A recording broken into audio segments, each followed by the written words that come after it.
So before we go on the record, we'll just take care of some housekeeping and administrative items.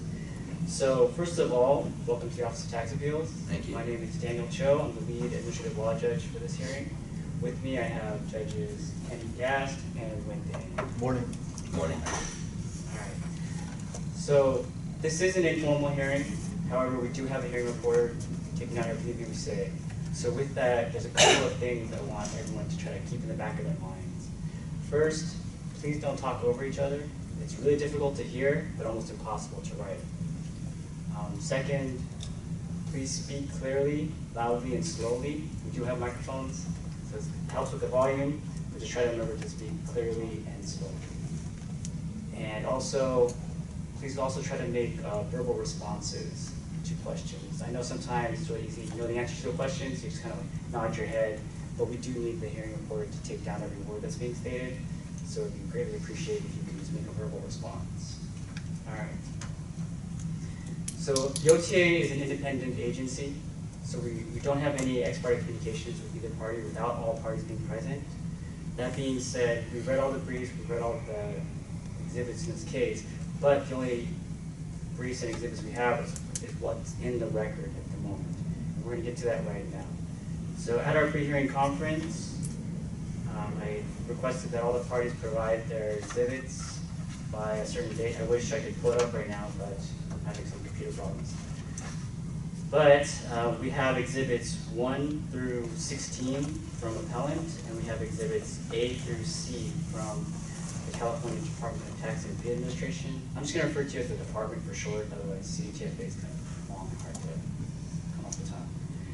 So for the department, are you still only providing exhibits A through C? Is that correct? That's correct. Okay.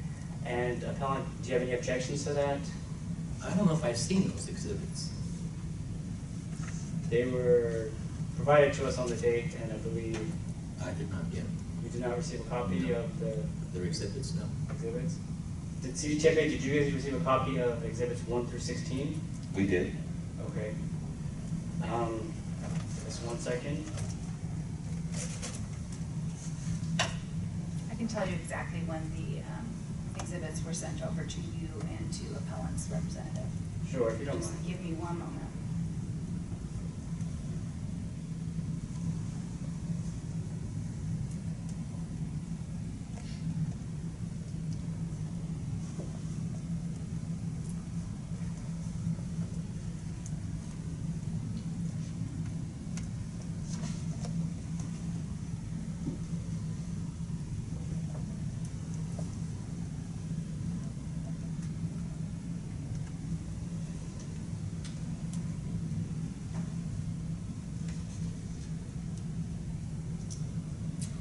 So my records show that we sent via email our exhibits on July 10th at 4:23 p.m.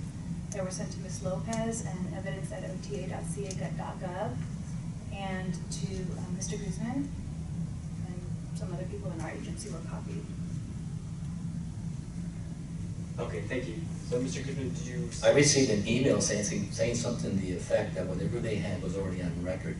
Is that the one they're referring to? I did not see any specific exhibits. They provided exhibits A through C. Is it A through C, not C like in zebra? C is in Charlie. Oh, but There's maybe 3 we can, exhibits. maybe we can, if we have copies, I would more than welcome to look at those and use those. Okay, do you need a copy of those exhibits? I haven't seen them. You have not seen them? Okay. Then, I can give my copy to Mr. Guzman if you'd like. Just, it'd be nice to follow and maybe make notes as we're talking. did you want a chance to review them before this hearing? Would you have another hearing? We could push this one. No, I just want to follow up the presentation, but have the exhibits in front of me so we know what we're referring to. Okay. I just want to note these were also all documents that had been provided to Mr. Guzman previously and to the Office of Tax Appeals, and I think our email states that. We just organized them maybe a little bit differently and cut out irrelevant documents, but there's nothing new here. Nothing new. I can tell really quickly here. Maybe about 2-3 minutes. Sure.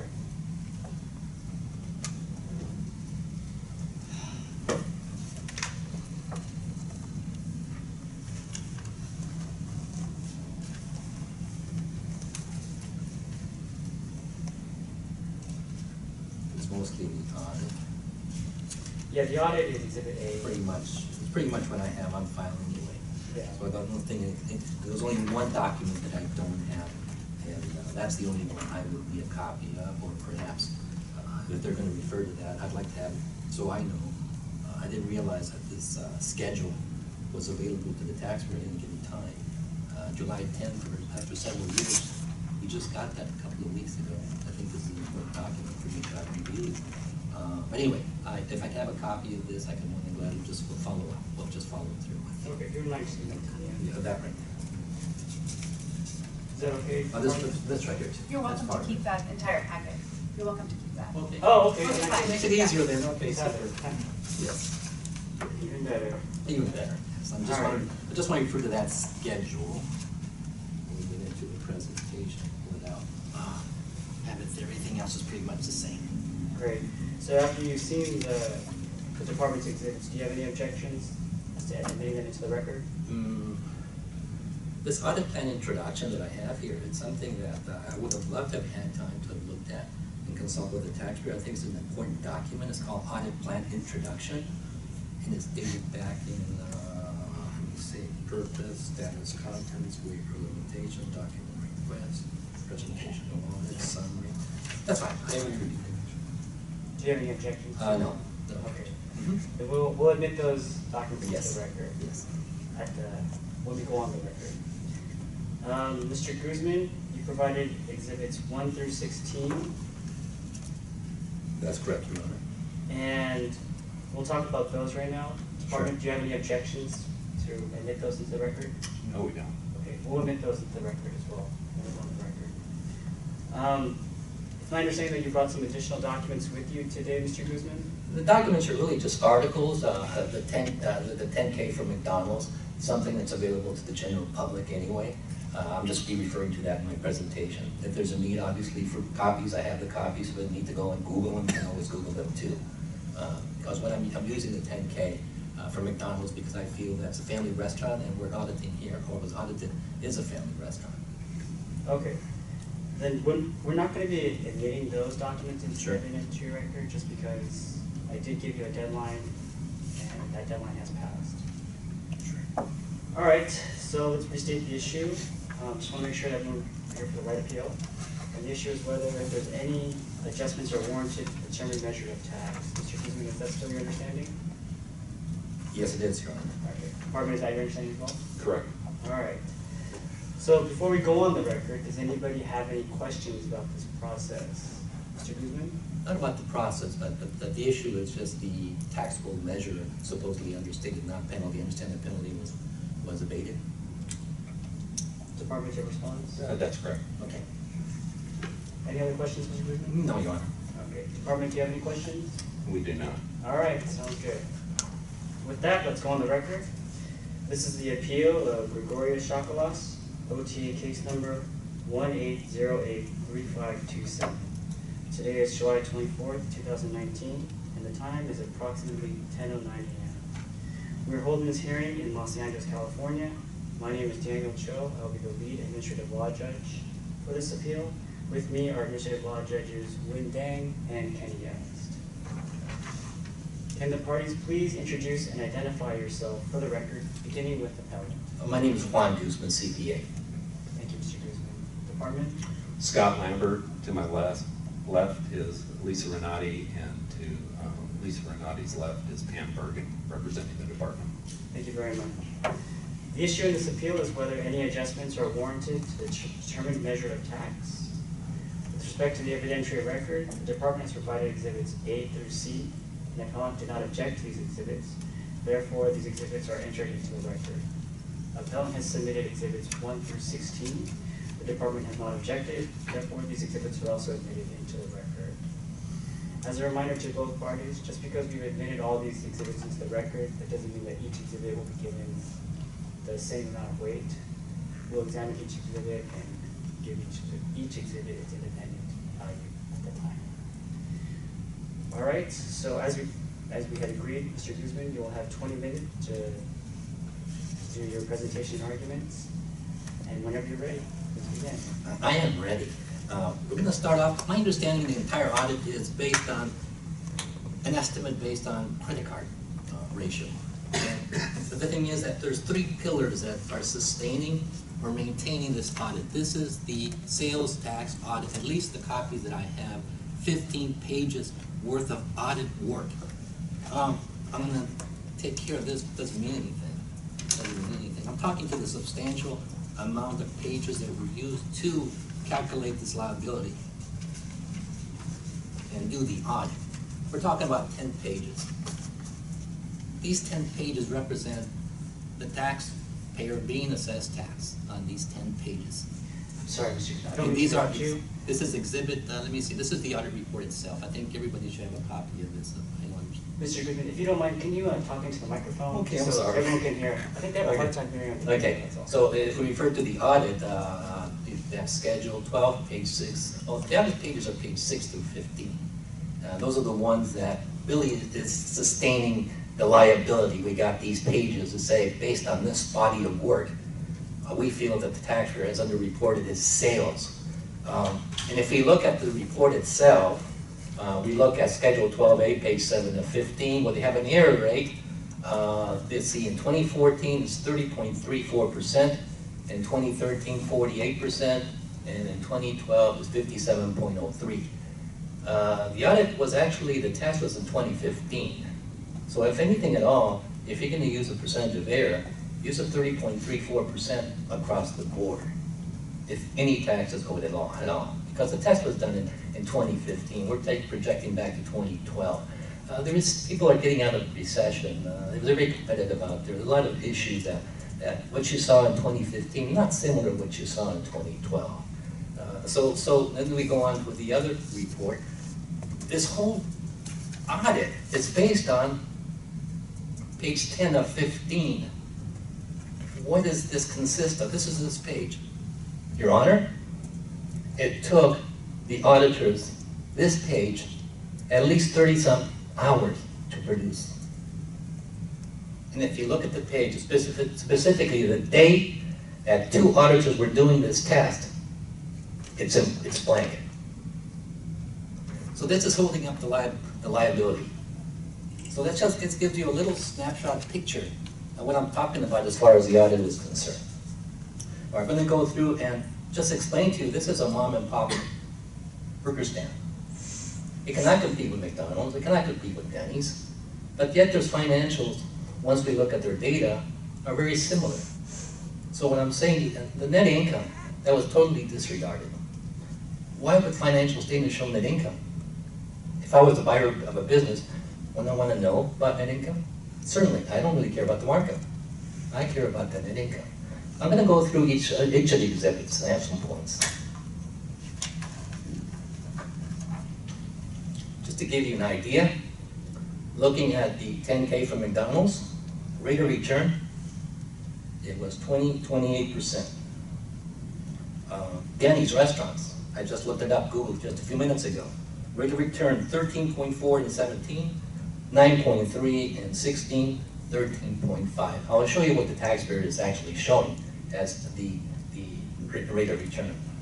Let's go into exhibit number 1. Adequacy and completeness of records. Okay, let's see. These are the records that were provided to the auditor. Monthly statements or envelopes. What do these contain? On top of each envelope, it's not a profit and loss, it's called a cash receipts and disbursements. Same thing, it's a profit and loss. The general ledger, what does that show? It is stapled together. It shows the vendors, all vendors, income.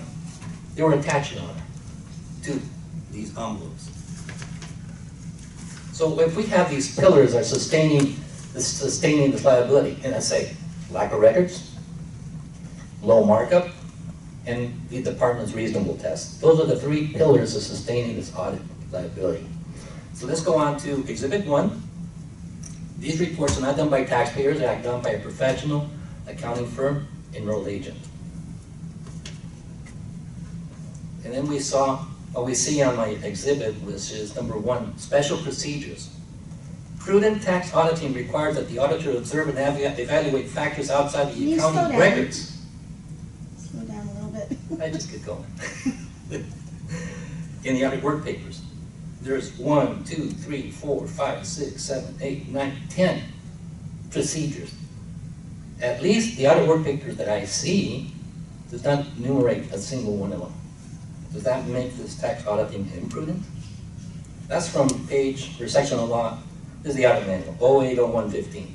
The point I want to make, there was a reason years ago the Board of Equalization invested a lot of money, a lot of talent to come up with an audit manual, which is chapter 8, that's dedicated to the restaurant and dining industry. So why not follow this? So that's what I'm looking at here is the audit manual. We look at the adequacy and completeness of records. 1, 2, 3, 4, 5, 6, 7, 8. There are about 11 items. The only thing the taxpayer is lacking, I'll show you, are the cash register tapes. How many of those do you think they generate on a daily basis? 1,000? A 3 years basis? 250,000? 125,000? It's impossible to maintain those. So the next thing I want to do is that the department makes a big thing about the cash register tapes.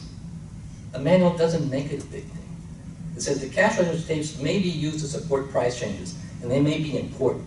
That's section 0801.20. I'm going to hop on exhibit number 2, profit and loss statements. That's where monthly profit and loss statements are provided at the time of the audit, not because I'm saying it, but in the auditor's logbook, it actually indicates that these, it doesn't say about profit and loss statements, but he checked, recorded, and reported sales. The only way you can check recorded is have profit and loss statements. The audit manual says, if the net profit and return on investment is high, it is likely that recorded sales are understated. This comes directly from the audit manual. I don't think that was considered in the audit at all. And let's see what we have. And that was exhibit 2. I'm going to hop on to exhibit 3. Establishing audited total taxable sales. Audit manual 0810.35. If a tax deficiency is established, an alternative method must be used. It doesn't say shall be used, may be used. It says must. And years ago, maybe the FAM back in 2002, these letters were italicized. Basically, anything in the audit manual that is italicized is a directive. You cannot deviate from that. Just a reminder, Mr. Guzman. Yes, sir. Try to talk a little bit slower if you don't mind. Thank you. Exhibit number 4. Department's method used current sales test data to project prior years. Well, that was data in 2015 based on the cash register tape, so the analysis that they made for 14 days, they extrapolated, and they used a daily average to come up to something that it seems reasonable.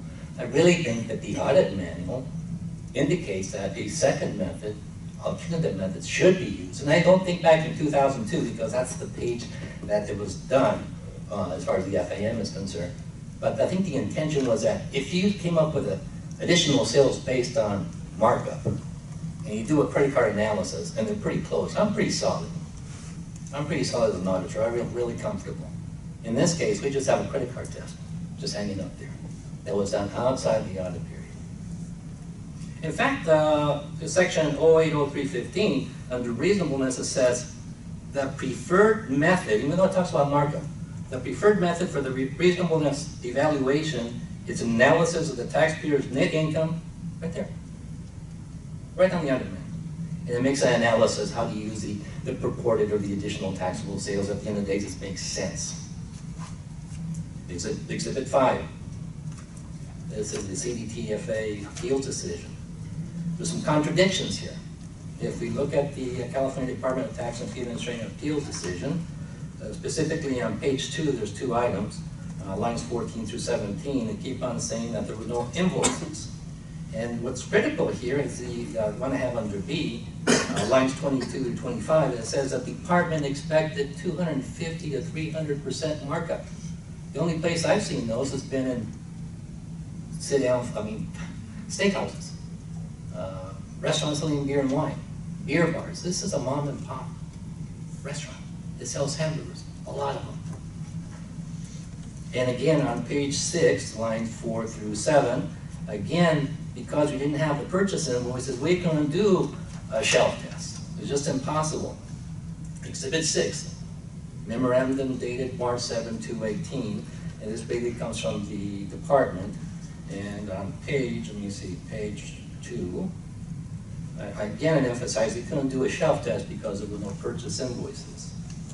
And on page, let's see what page this is, second page, we note that positive net income does not necessarily prove that gross receipts are correct, reported correctly, but it's an indication. There's a reason why the FAM, or Field Audit Manual, has it.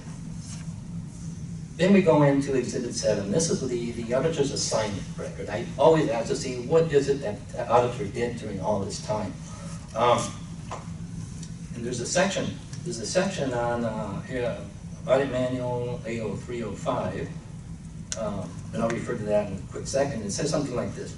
The comments should never indicate that the records were adequate when it was necessary to compute sales by markup. But back then, in 2002, there was no credit card analysis.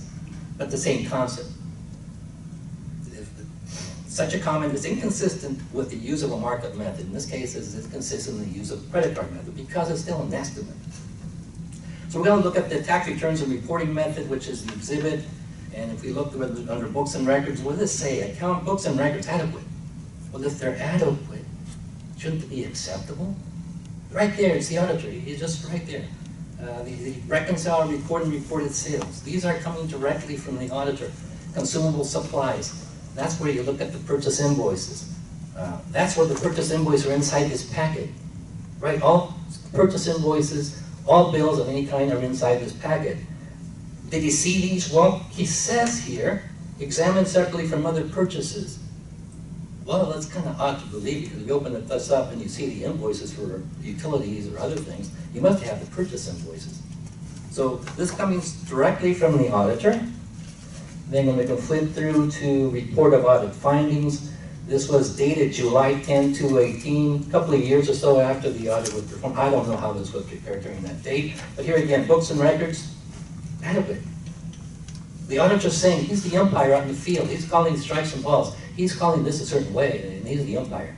And if it says adequate, why are we impeaching the records of the taxpayer?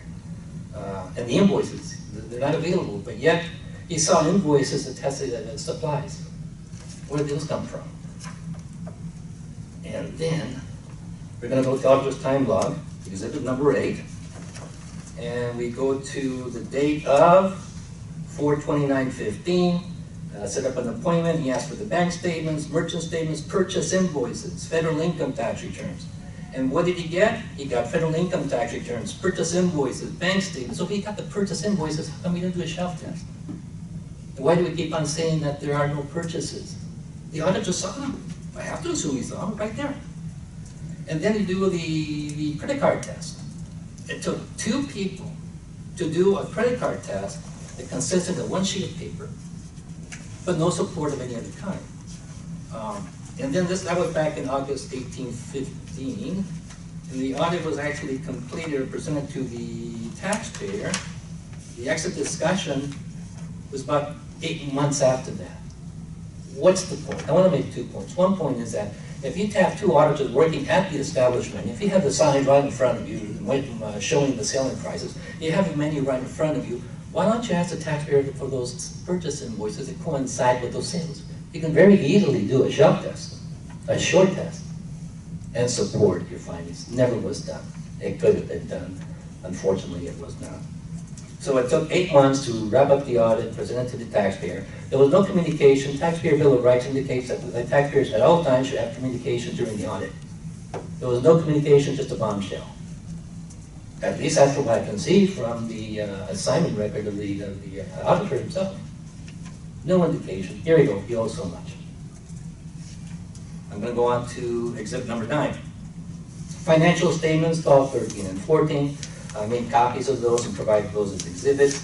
The amounts should tie into the income tax returns. The point I want to make again, the general ledger was attached to profit and loss statement.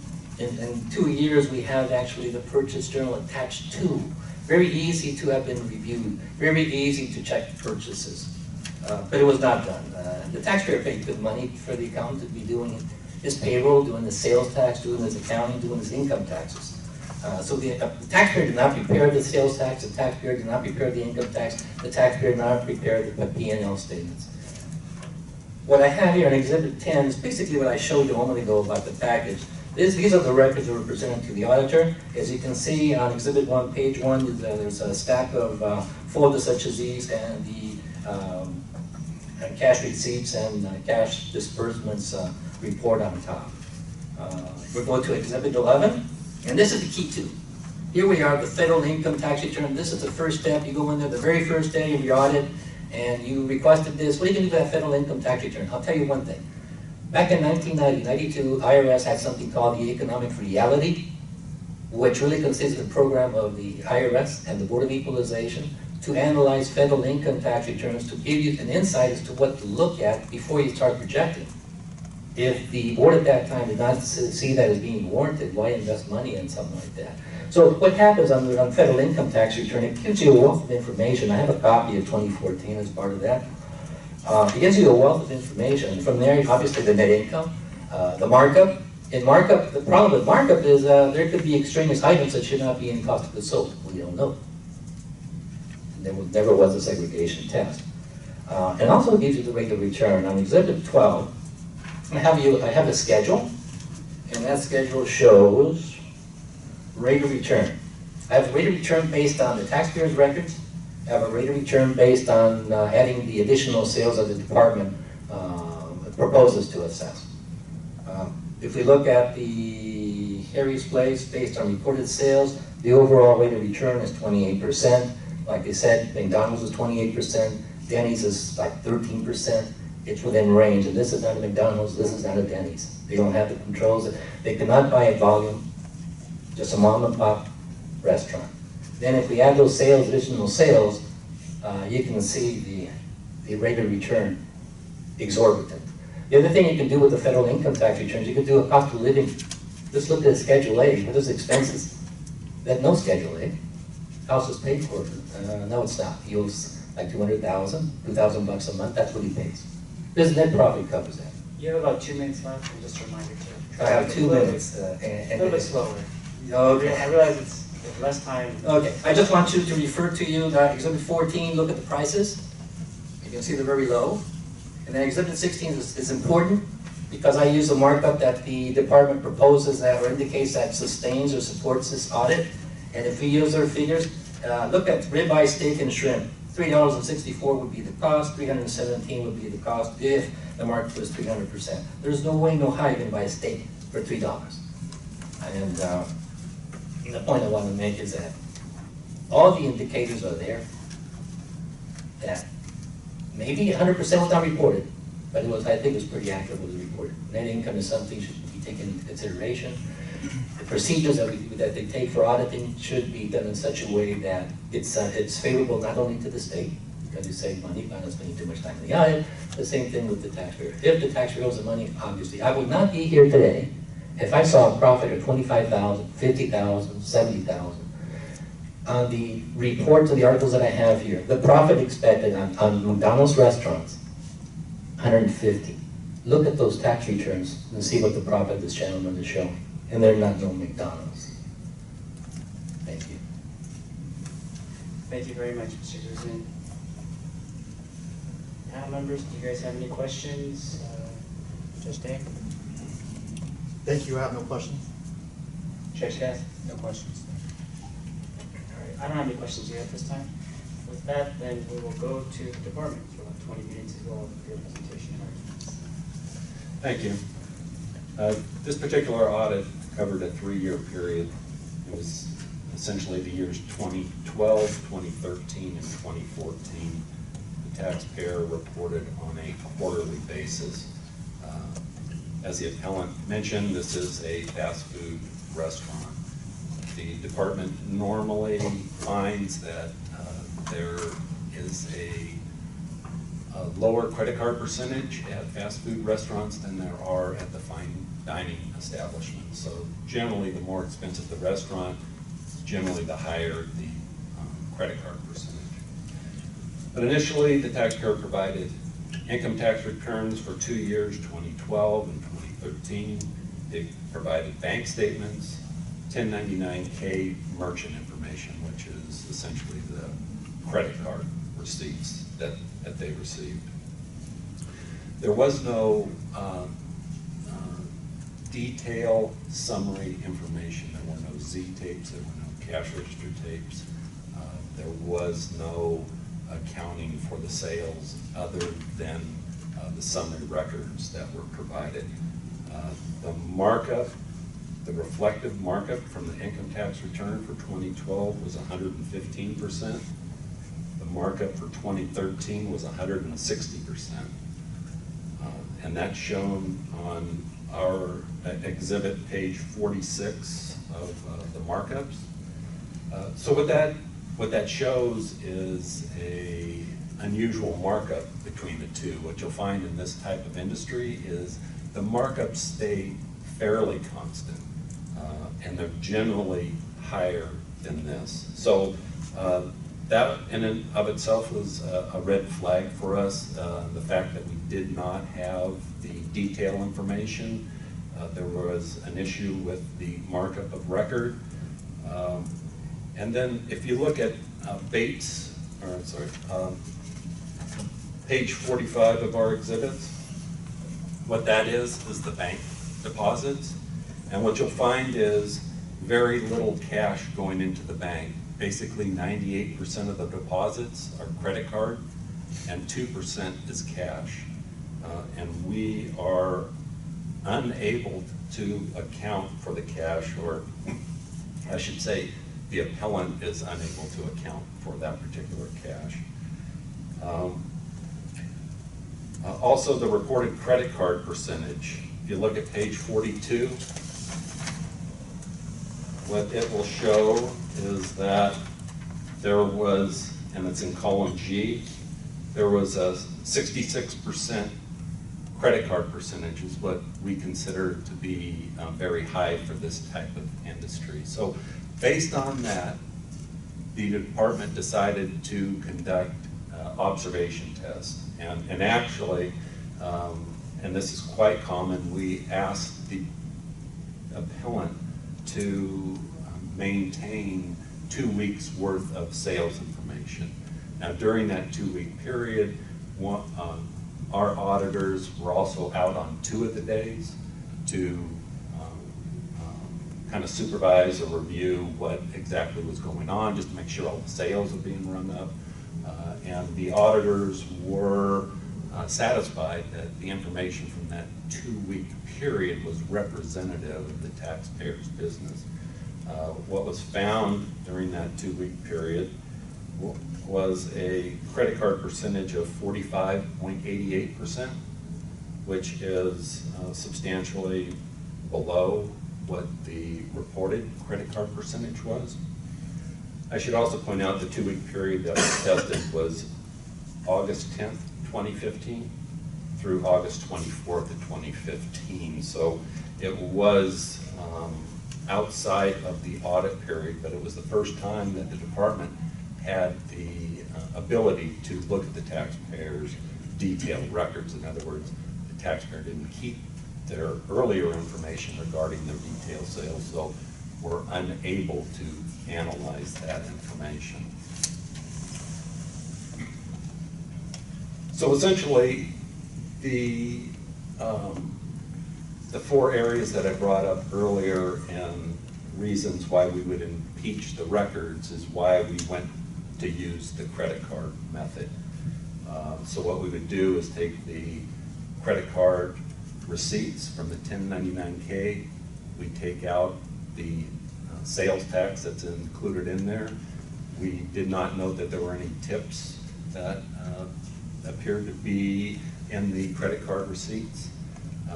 And then we basically divided that by the credit card percentage, 45.88%, to get our audited taxable sales, subtracted out was what was reported, and came up with a difference. Now we did that for each particular year, and that's why you see a different percentage of error in each year.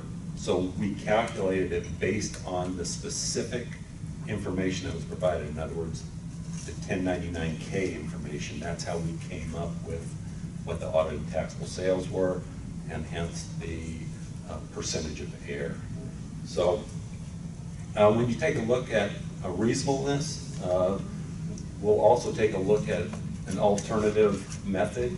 And if you look at page 41, we came up with an estimate using the average daily sales and compared that to what our figures were. And essentially, by using the average daily sales from the 2-week test, it comes up higher than the figures that we established for the audit period. Therefore, we considered the amounts that we arrived at to be representative, if not conservative. It should be pointed out during the test that there were cash sales of $19,437 in cash sales. During the audit period, the taxpayer, and that works out to $9,718 in cash sales a week. The taxpayer reported cash sales of $3,789. There's a substantial difference between those two figures, and that's where we believe that the underreporting took place, was in the cash sales. They did not go into the bank account, and we believe that they were not reported to the state of California. I believe that concludes my presentation. Thank you very much. Panel members, do you have any questions for the department? Judge Dang? Thank you, no questions. Judge Cass? No questions, thank you. I just have a quick question, I just want to confirm, but you did use 1099K information for all 3 years, correct? That is correct. Okay, thank you, that's all I have. With that, Mr. Guzman, you'll be given your 5 minutes on rebuttal. I basically want to make a few points, and the first one on the credit card ratio, the book shows 66%. I represent a lot similar restaurants, and pretty much it's in the range of 66%. I haven't seen anything other than that. I guess usually 66 is a norm. The markup, what I've seen out in the field for 45 years now, a markup between 140, 160, 180. Because if you look at the selling prices, they're very low, nothing more than $8. The other issue I want to make is that I think one of the things that we do, even not only for sales tax purposes, but for federal and state income tax purposes, there's nothing illegal about not depositing cash into the bank account. You can pay your bills with the cash as long as it's being reported. What I'm saying is that the test that was made in such a way, if you look at that very, very, pertinent schedule of those 14 days tested, there's one day that's totally blank, and there's 2 auditors working on that. When usually there's an observation, I just finished doing an observation test with another auditor. We sat there. The auditor was collecting data every hour and recording the data and presenting a lot more schedules than we're seeing here today. So there's a credibility gap because I have no idea where those figures came from. Auditors from other districts provide a listing of exact detail, hour per hour. Remember, this restaurant does not have a drive-through. Nothing's been said about the seat capacity. It's really critical to know the seat capacity. It's 64. So based on the figures the state has, my gosh, that place has to be full all day long. But the point being that cash is not a problem with cash, as long as it's being reported. And here again, I press hard, and I want to indicate that, and the department really hasn't touched this. The reasonable test was using the same 14 days. I don't think the FAM really, the people actually, the authors of this book, intended that to happen. They wanted another test to support this test. You have that piece of paper with no data. At least I don't have it. And if you notice, the author work papers are all done on April 26th of I don't recall what date. The audit manual says that anytime you work on a schedule, you put that date you're working on that schedule. So if you look at the audit report, look at those dates. April 26th, I want to say 15 or 16. Those are the dates. That cannot make sense. How can you be doing a test August 18th with an audit report or something you're depending on to assess tax that's dated a year or 2 years later. So I really rest my case in the point saying that here's a taxpayer, rate net income, the percentage is tying into McDonald's, and McDonald's sells low price items, volume, taxpayer sells, I think he sells better food in larger portions. And I don't think he has the volume discounts at McDonald's. It's all on the 10K. All the information at Denny's, go look at Denny's. Those ratios are there. The only problem is here that I don't have is that the markup that the auditor looked at without looking any kind of test of any kind says, oh, this is low. But never was communicated to the taxpayer or the representative. I did not take this case until it was already in appeals. So there was no communication, there was no way to defend this. Now we're 3-4 years after. Which the point I want to make too is that because if you have 2 or 3 auditors working in an audit, why don't do a shelf test and support your findings? But at least if you have a schedule that you're supporting your findings, why don't you have the backup to it? I want to know what the auditor did for 30 hours. I don't think you just prepared that schedule. One point I want to make it, the 3 pillars that the department is standing on, supporting, lack of records, we have the records. Reasonable test, a test made with the same data, whereas a shelf test, in fact, I didn't get a chance to look at that, present you my exhibit. I prepared a short test. I did that in 1 hour. They could have done that at the restaurant, they never did it. And my short test supports this right here. So the reasonable test would have been done if it would have done another procedure. It could have done very, very easy. And I thank you, Your Honor. All right. Thank you very much. Thank you for both sides.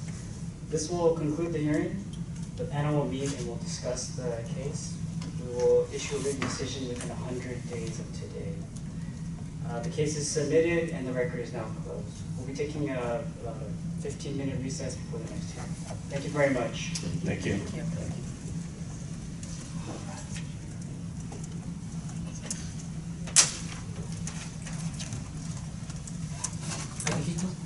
Sure, thank you.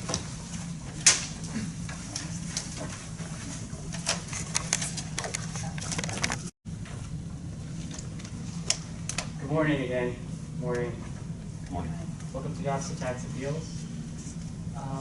Just as a kind of brief introduction again, I know you were in the audience earlier, appellants, but I'll just remind everybody again, this is an informal hearing, but we are being recorded by a hearing reporter, so please try to talk slowly and clearly, and loudly as well.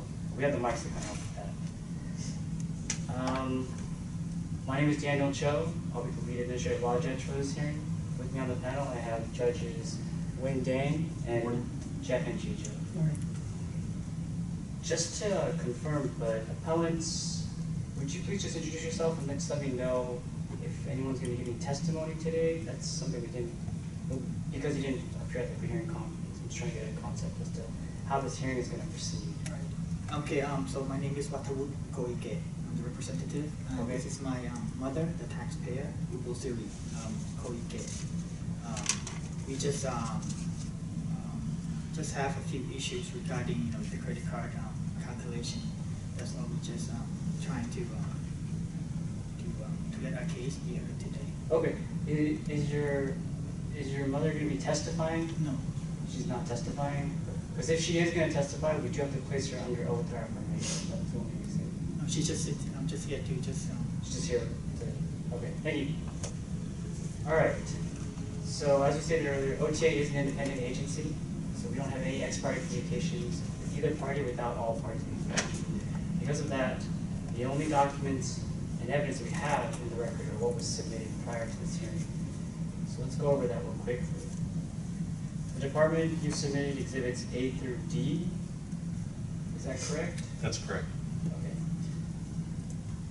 Mr. Koike, do you have any objections to admitting those exhibits into the record? No. Okay, thank you. Yeah, just a reminder to No. make verbal responses. Thank you. And Mr. Koike, you provided exhibits 1 through 3. Is that correct? Yes, correct. Okay, thank you. Department, do you have any objections as to entering those exhibits into the record? We do not. Thank you. All right, so we'll enter those exhibits into the record when we go on the record. And it's my understanding that everyone, we're here for whether adjustments are warranted to determine measure of TAP. Is that correct, Mr. Koike? Correct. Department, is that correct? That's correct. Okay, great. Are there any questions before we go on the record and start this hearing? Mr. Koike? No. Department? No. And I'm just going to apologize up front first if I do get the names wrong. My pronunciation is not the greatest, so, but I will do my best. Okay. Let's go on the record. This is the appeal of Ubolsiri, Koike, and Fueng Adisornkul, OTA case number 18093760. Today is July 24th, 2019, and the time is approximately 10:58 a.m. We're holding this hearing in Los Angeles, California. My name is Daniel Cho. I'm the lead administrative law judge for this hearing. With me, our administrative law judges Jeff Njija and Win Dang. Can the parties please introduce and identify yourself for the record, beginning with appellant? Yes, my name is Watawut Koike, and to my right is my mother, Ubolsiri Koike. Thank you very much. Department? My name is Scott Lambert. To my left is Lisa Renati, and to Ms. Renati's left is Pamela Bergen. Thank you very much. The issue in this appeal is whether adjustments are warranted to the determined measure of tax. With respect to the evidentiary record, the department has provided exhibits A through D. Appellant has not objected to these exhibits, therefore we will be admitting these exhibits into the record. Appellant has submitted exhibits 1 through 3. The department has not objected to these records, to these exhibits, therefore these records will be admitted into the record as well. As a reminder to both parties, just because all of these exhibits weren't admitted into the record doesn't mean that they will be given does not mean that they will all be given equal weight. We'll take a look at each exhibit independently and give each exhibit its appropriate weight in this appeal. All right, with that, Mr. Koike, you'll be given 15 minutes to provide your presentation and arguments. And please begin whenever you're ready. We own a family restaurant, my mother and my stepdad. Everything was done in terms of the audit. We agreed with the first report, the original report that came out from the department. But then when the final report came, there were contradictions and inconsistencies in the numbers in their reports in terms of the credit card percentage used. The numbers from the POS data were inconsistent, were not the same between the first original report and the final report that came from the department. The credit card percentage in the original report was calculated at 74.56 and 67.58 throughout the audit period. But then when the final report came, that percentage changed to 65.3, about 10 percentage lower than the original report.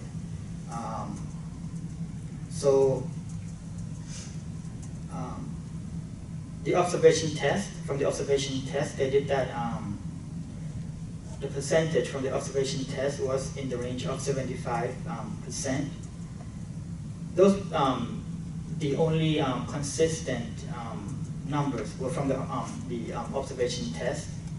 So we are questioning the accuracy of the POS data because all the reports, all the exhibits, everything came from the department, but all three of them had different numbers. There was the first report that came I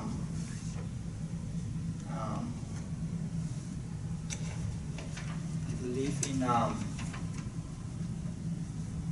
May of 2015. That was the first report. And then the second report came about a week later. Even those two first reports had different credit card percentage numbers. The first report had 74.56 and 69.46. The second report had 74.56 and 67.58. So the original report, the tax owe was around 70,000, and then the final report came in June of 2015, the credit card percentage was different, and it became 65.3. And in the details of those reports, like I said, the numbers from the POS, the raw data, the actual data that the department got from our POS system did not match between the first report and the final report. So that caused us to question the accuracy of the POS data number. Our request is to use the data that the department got from the observation test, because those numbers, the details were the same between what they had proposed or what they had found in the original report and the final report. So that was the first thing. And then the second thing, even the way that the department calculated the credit card percentage was different from all three reports. We thought that the method to calculate the credit card percentage would be just one correct method, and if that was the case, then it should yield the same credit card percentage number. And these percentage numbers we did not calculate. The department calculated them, but the department got three different numbers from their three reports. So that was our confusion. That was our confusion from the department's reports that they got the numbers from the POS. So we feel that it is more accurate to use the numbers that the department got from the observation test to use as the baseline for the total the audit period. And then also there's a question. And then also there's a question regarding, like I said, the way the department calculated the credit card percentage, even from the observation test. Even from the observation test, the first report. So you may want to switch mics with the other one. It sounds like the battery's dying out.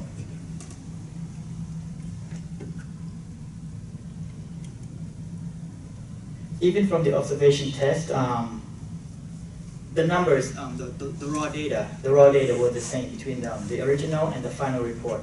But the way the department calculated the credit card percentage, again, was different. They came up with one number in the first and in the original report. But then in the final report, that credit card number from the same raw data of the observation test was different. So that's another question that we have concerning the finding of those reports. So we would like the department to use the data from the observation test, and maybe help explain to us how the credit card percentage is calculated, because in our minds the department used the credit card percentage to interpolate all the taxes owed throughout the entire audit period. And for the credit card percentage, I think it's just whatever amount of credit card that we took for that day. It's just a percentage of the total payments for the entire day. So there shouldn't be any complicated calculations to come up with that credit card percentage.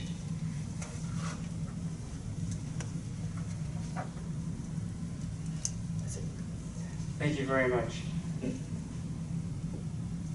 Panel members, do you have any questions? Judge Dang? Thank you. I have no questions. Judge Dang, did you have? No questions. Okay. Before we get to the department's presentation, can we take a quick 2-minute recess? We're trying to look into this mic issue real quick, just to make sure it doesn't happen again. Sure. Just 2 minutes, so it should be really quick. All right, we're going to go off the record.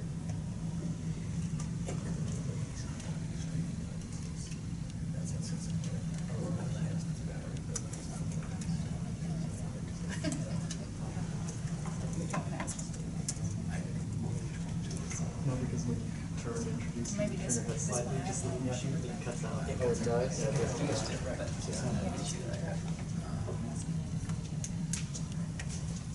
Okay. So I can just switch out.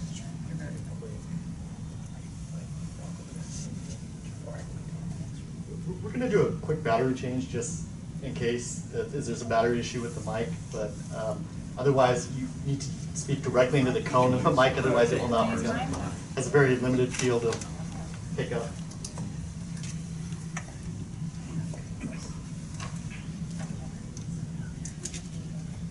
Assuming that those mics First one? Yeah. Because it was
Would you mind testing your mic real quick? Sure. 1, 2. All right, sounds Okay. good. So, and I guess just as a reminder, try to talk directly into the mic, apparently. Okay. All right, so why don't we go back on the record? Department, you'll be given 15 minutes to do your presentation. Please go when you're ready. All right. The audit was of a restaurant for the period of April 2012 through March of 2015, so it was a 3-year audit period. For audit, the taxpayer provided their income tax returns for 2 years, 2012 and 2013, their sales and use tax returns, monthly bank statements for only 9 months of the audit period. It was the last 9 months of 2014. And then POS data for almost all of November 2014, and then and for the rest of the time period through March of 2015. So it was about a 5-month period of time where they provided their actual POS data to us. Subsequent or previous to that time period, the taxpayer did not provide us any POS data. Apparently, it was eliminated from their POS machines. So to do the audit, there was no sales journal, there were no guest checks, there was no purchase journal, purchase invoices, or POS data prior to November 6th of 2014. The book markups based on the income tax returns was 211% for 2012 and 157% for 2013. This was substantially below what the department would expect of around a 300% markup. Due to the low markup, lack of supporting documentation in regards to the sales, the bank deposits, which the bank deposits on the 9 months that we had exceeded the reported taxable sales from on their sales and use tax returns, and the credit card receipts by themselves exceeded the reported total sales. All of which essentially means they not only didn't report any cash sales, they didn't report all their credit card sales.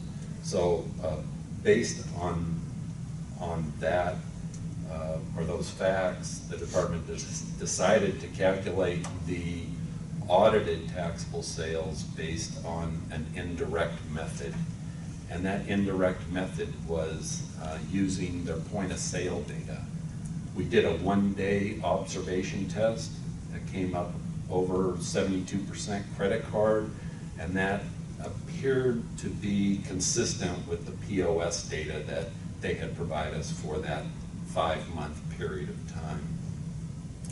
Now, the appellant is correct that the information that we initially provided him on the audit schedules is different than the information that's on the final schedules that I have provided with the department's exhibits.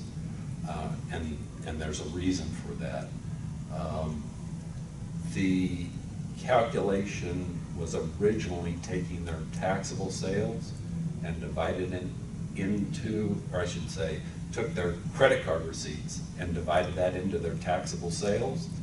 What we found was that the sales tax collected was higher than the tax rate on the taxable sales that were recorded on the POS. And there are several reasons for that, and I can go through and show you on the schedules how that happened, but I believe it's a combination of factors. One of them is they tax some gratuities. They also tax delivery charges. And there's also online purchases, say from Groupon or Living Social, Grubhub, other businesses like that, where the taxpayer was actually collecting excess tax reimbursement, and the taxpayer or the appellant would be responsible for reporting that to the state of California. So in the final calculation, the sales tax that was collected during that 5-month period on the POS was divided by the tax rate to come up with the taxable sales, and that figure is higher than the recorded taxable sales in the POS. Everything is consistent on there. It's just the fact that the taxpayer was collecting more tax and they're responsible for reporting that. Now, that was not found until the audit went through the review process. And if you look on the schedules that the appellant has provided, what it'll say is subject to review, and that's exactly why we put that on the schedules, is because sometimes when we do audits, there might be oversights or basically it could be either in the tax or in the appellant's favor or detrimental to the appellant. It just depends on the circumstances. You'll also find that one of the schedules that the appellant provided, the POS figures are higher than our final schedules, and the reason for that is there were voided sales and those needed to be removed from the POS sales. And so what you'll find is the one schedule that was provided by the appellant for the POS, the actual sales were higher before the review process than after the review process. So if we go to page 44,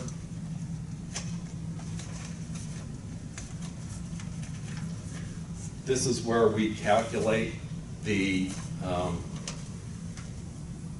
credit card percentage, which was 65.3 on line 33, column D. You'll see that 65.33. What I should point out when you take a look at this schedule, what you'll see, and that's where you'll see that the tax charged was higher. If you look at column B, line 8, you'll see $399,000. Well, you'll see tax collected of $39,846. The tax rate was only 9% during this time period, and that's almost a 10% tax that's being collected. And an example of this would be on schedule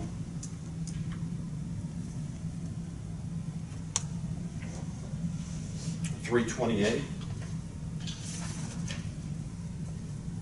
So if you go to schedule 328, you'll see exactly what is transpiring here. This is an example. What the taxpayer or the appellant will do is, in this particular case, sell to the customer a right to purchase $25 worth of food, and generally the customer will pay $15 for that right. So when the appellant rings this up, they ring up each individual sale, and then they subtract the $25, and you'll see in this case that leaves $15.85.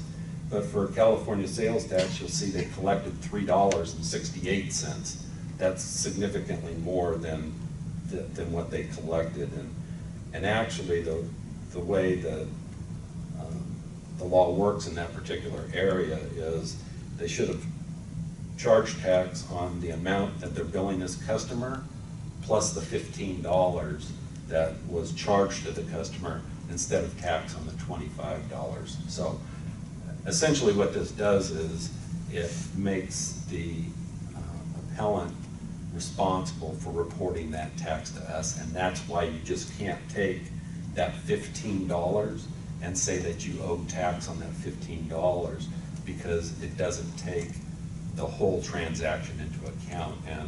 And this doesn't happen, it happens all the times on these types of transactions, but not on all their transactions, because not all customers use these type of services. So it would only be in the situations where they had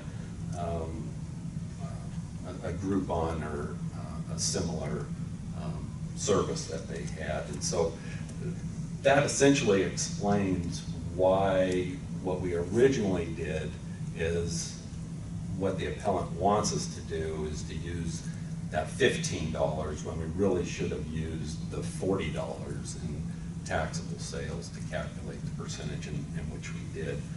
So the results of our test comes out for 2013. The markup from our sales figures would be 331%. We consider that to be a figure that is acceptable, and we use that as our alternative method of proving that what we came up with was reasonable. So with that, I conclude the presentation. Thank you very much. Panel members, do you have any questions? Judge Day? Just one brief question for CDTFA. For the 5-month test period, was that used for to establish the unreported sales or the audited sales for that period, the 5-month test period, or was that also used? Did you use a credit card ratio for that period? Well, it was a blend. Essentially what we did is when we had the full quarter, which was the first quarter of 2015, we used the POS data. And then we used November and December of 2014. We had to calculate for, I think there was 4 extra days or something that we didn't have the information.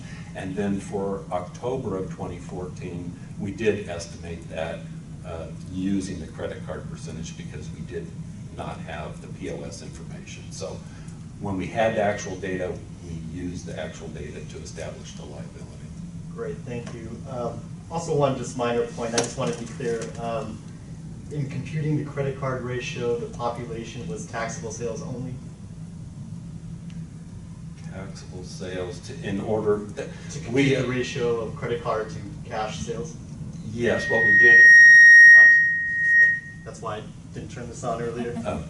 So what we did is we used the tax collected and essentially divided that by the tax rate to come up with the taxable sales, and then that's how we, and then we used the credit card receipts without tax and without tip, and that's how we came up with the credit card percentage for that 5-month period. Okay.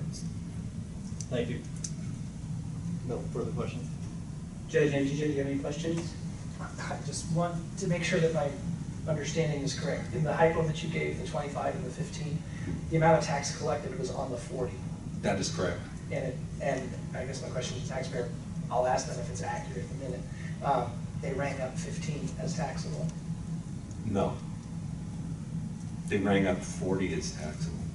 Then we don't have excess tax reimbursement. I guess I was trying to follow along you were explaining how there's excess tax reimbursement. Yes. So when you said they subtracted the 25, I want to make sure my notes are correct. Yeah. My understanding is that it's going to be the amount the customer paid for that, I'll say Groupon, plus the amount that they're giving to the taxpayer is the amount that's subject to tax.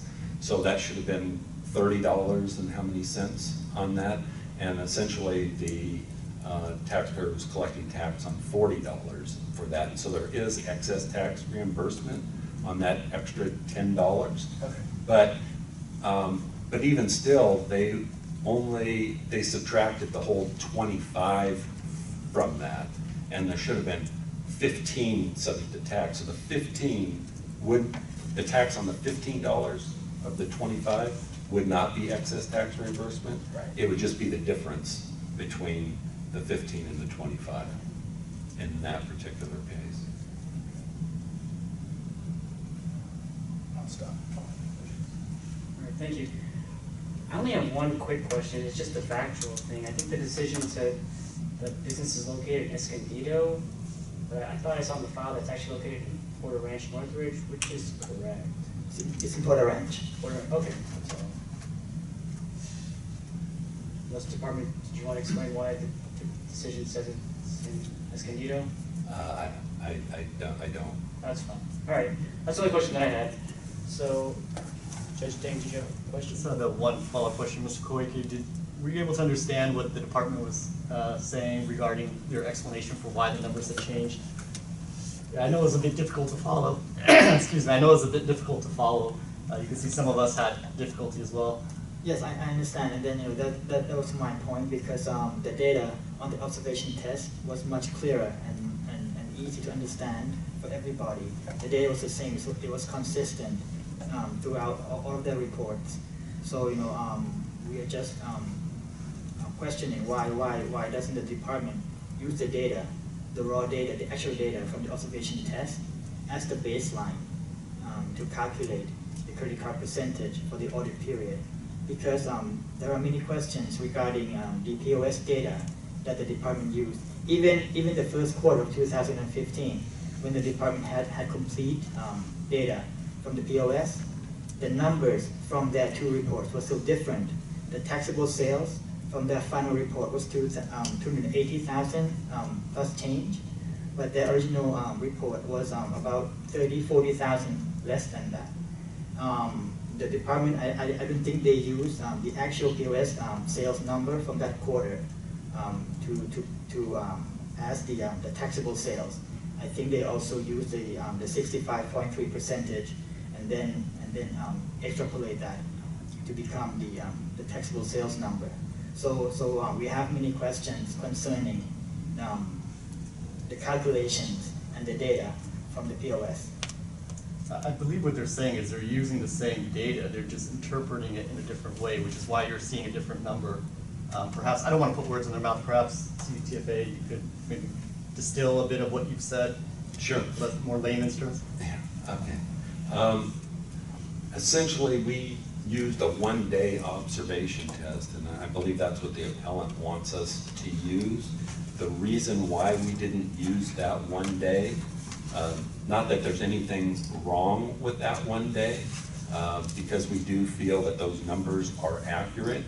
We feel that the 5 months of POS data is more representative of the audit period than just a one-day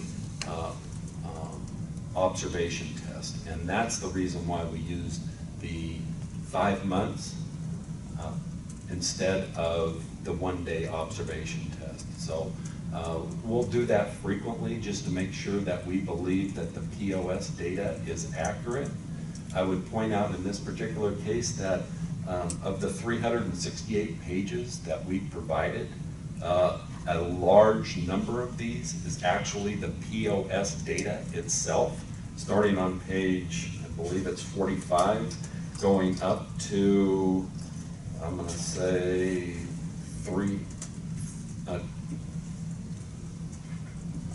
282. So page 45 to 282 is all the detail. If there's any questions about any of those transactions, the appellant can point those out to us and we can go over them. But essentially, we're gonna take the information that we have, and that's only those 5 months, to establish the liability instead of a one-day test. Thank you so much.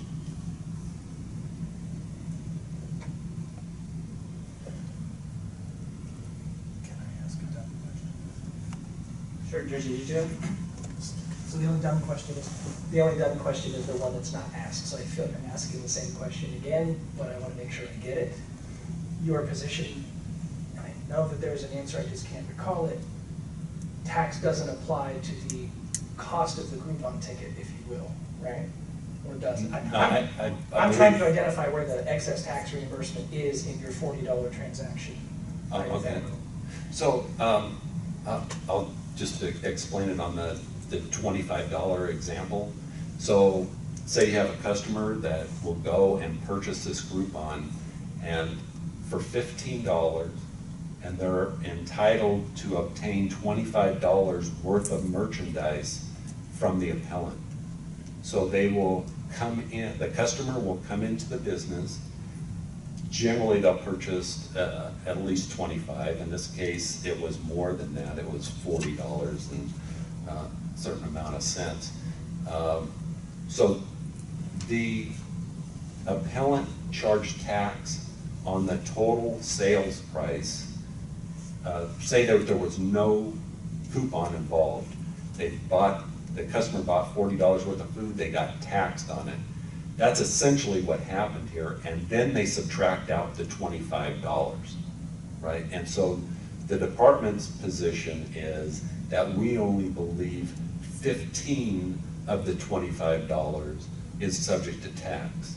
The remaining $10, which the customer never paid, but they got that merchandise, would not be subject to tax. So essentially, whether it's excess tax reimbursement or it isn't, in this case, it doesn't really matter in essence, because they can't give, even if it is excess tax reimbursement, they can't give it back to the customer, and they'd have to give it to the state. And so, what tax would you, what's the measure on which you would have them give back the tax? I guess that's what I'm asking. $10. Okay. Which is the difference between the Groupon and what the customer paid for the Groupon. Gotcha. Okay. Do you understand what their position is? Yes. And just for clarity, the problem in collecting tax on a non-taxable transaction and then keeping it without remitting it either back to the customer from whom you collected it or paying it to the state is that it's unjust reimbursement. I mean, it's unjust enrichment to the person who keeps it. That's the theory behind it. Thank you very much. Hearing no further questions, Mr. Koike, you'll be given 5 minutes for your last rebuttal. Yes, I understand, like I said, our only concern is with the POS data. I mean, 5 months, the other period was for 3 years, I believe. 5 months, I understand that position that that's more than the one-day test. But then our concern is again with how they interpreted that POS data. Because like I said, if you look in the exhibit, even from the first quarter of 2015, that is raw data from the POS. The department still interpreted the the reported taxable measure differently from their original report and their final report. That there is no percentage calculation, anything involved, that is just drawn straight from the POS. So, I mean, there seem to be many contradictions and many inconsistencies in analyzing the POS data, which is why our position is, why doesn't the department use the data from the observation test? I mean, they said it's accurate, everything checked out. Then why not use that data to be the baseline for the audit period? The original report, I mean, we're a small family business. We would have ended the case if the numbers were consistent.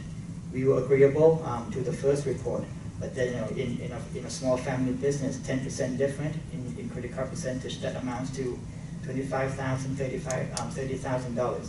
It's a lot of money for a small business. And again, I go back to the way that the raw data of the POS was calculated, was used, was interpreted, because there were many I've said many times, many contradictions, many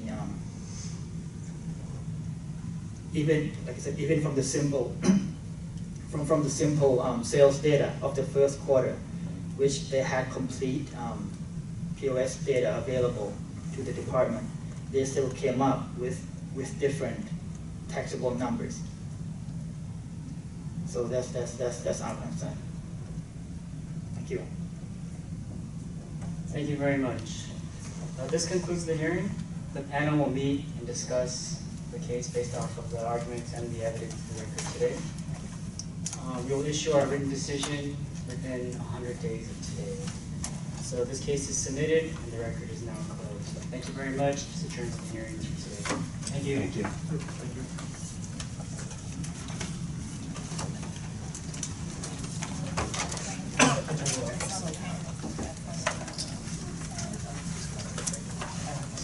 Yeah.